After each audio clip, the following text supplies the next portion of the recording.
The year is 1613. Russia is in chaos. Years of turmoil and unrest have left the country leaderless. From this chaos, a new dynasty emerges, the Romanovs. Mikhail Romanov, a young boy of just 16, is chosen to rule.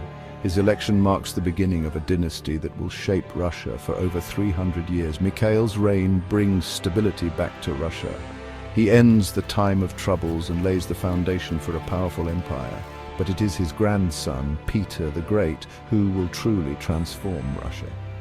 Peter is a visionary leader. He is determined to modernize Russia and bring it into the European fold. He travels extensively in Europe, learning about Western technology and culture.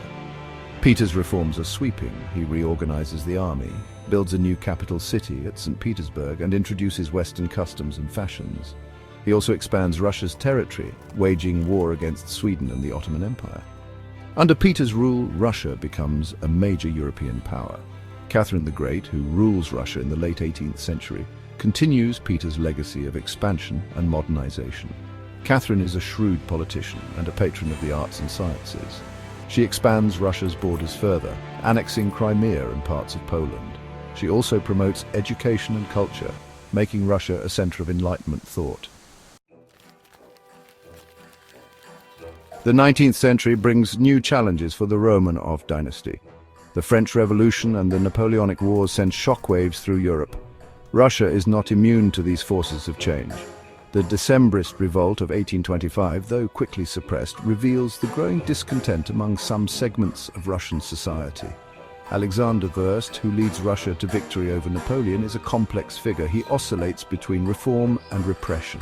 His successor, Nicholas I, is a staunch reactionary. He clamps down on dissent, fearing revolution. Nicholas II's reign is marked by wars and internal repression.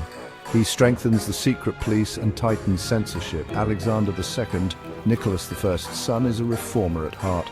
He abolishes serfdom in 1861, a momentous decision that has far-reaching consequences. He also implements other reforms, including judicial and military reforms. However, his reforms are not enough to appease the growing revolutionary movement. The assassination of Alexander II in 1881 by a terrorist bomb throws Russia back into turmoil. His son, Alexander III, responds with harsh repression. He reverses some of his father's reforms and strengthens the autocracy. Alexander III's reign is a time of reaction and conservatism. Nicholas II ascends to the throne in 1894. He inherits a country rife with social and political tensions. The Industrial Revolution is transforming Russia, but it is also creating new problems. Rapid industrialization leads to the growth of cities and a new urban working class. Working conditions are often appalling, and workers are drawn to radical ideas. Nicholas II is a deeply conservative ruler. He believes in the absolute power of the Tsar. He is ill-equipped to deal with the challenges of a rapidly changing world. He marries Alex of Hesse, a German princess who takes the name Alexandra Fyodorovna. Alexandra is a devoted wife and mother. She is also deeply religious and embraces mysticism. The couple has 5 children, 4 daughters, Olga, Tatiana, Maria, and Anastasia, and a long-awaited heir, Alexei. Alexei's birth is a joyous occasion, but it is also overshadowed by tragedy. The young Tsarevich suffers from hemophilia, a hereditary blood disorder that prevents blood from clotting properly. Desperate to find a cure for her son, Alexandra turns to Grigory Rasputin, a self-proclaimed holy man. Rasputin seems to have a calming effect on Alexei, easing his suffering. Alexandra comes to believe he is a miracle worker. Rasputin's influence over the Tsarina grows, and he begins to interfere in political matters. World War I proves to be the catalyst for the Romanov dynasty's downfall. Russia enters the war in 1914, but the war effort goes poorly. Russian losses are staggering. The economy is in shambles, and there are widespread food shortages. Public discontent with the Tsar and his government reaches a boiling point. In February 1917, revolution breaks out in Petrograd, formerly St. Petersburg.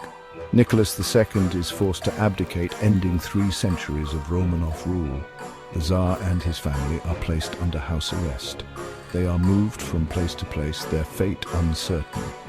In July 1918, the Romanovs are taken to Yekaterinburg, a city in the Ural Mountains. On the night of July 17, 1918, the Tsar, his wife, their 5 children and 4 faithful servants are brutally murdered by Bolshevik revolutionaries. Their bodies are thrown down a mine shaft and later hidden in a shallow grave. The execution of the Romanov family sends shockwaves throughout Russia and the world. It marks a brutal end to a dynasty that had ruled Russia for centuries. In the aftermath of the revolution, rumors begin to circulate that one of the Tsar's daughters, Anastasia, has survived the massacre.